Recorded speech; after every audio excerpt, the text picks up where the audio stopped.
வாங்க வணக்கம். இன்றைக்கி மதியம் லன்ச் என்னன்னு பார்க்கலாம். சாப்பாடு புளி சாதம் தாங்க செஞ்சுருக்கேன். பாருங்க, புளி சாதம் கிண்டி இருக்கேன். இப்போ தான் கிண்டி வச்சுருக்கேன். சாப்பாடு போட்டுக்கலாம்.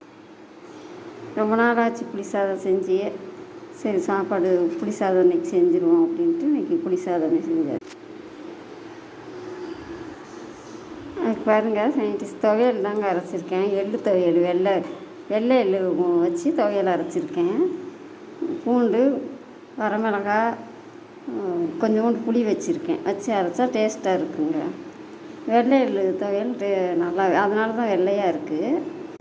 அடுத்து பாருங்கள், தயிர் இருக்குங்க. தயிருக்கு வெள்ளை சாதம் கொஞ்சம் இருக்குது, போட்டு சாப்பிட்டுக்கலாம். மதிய லன்ச் அவ்வளோதாங்க. சுட சுட புளி சாதம் ரொம்ப நாள் ஆச்சு செஞ்சு. வெள்ளை எள்ளு வறுத்து துவையல் அரைச்சிருக்கேன். வெயில் மண்டையை பொழக்குதுங்க. வெளியே தலையை காமிக்க முடியல.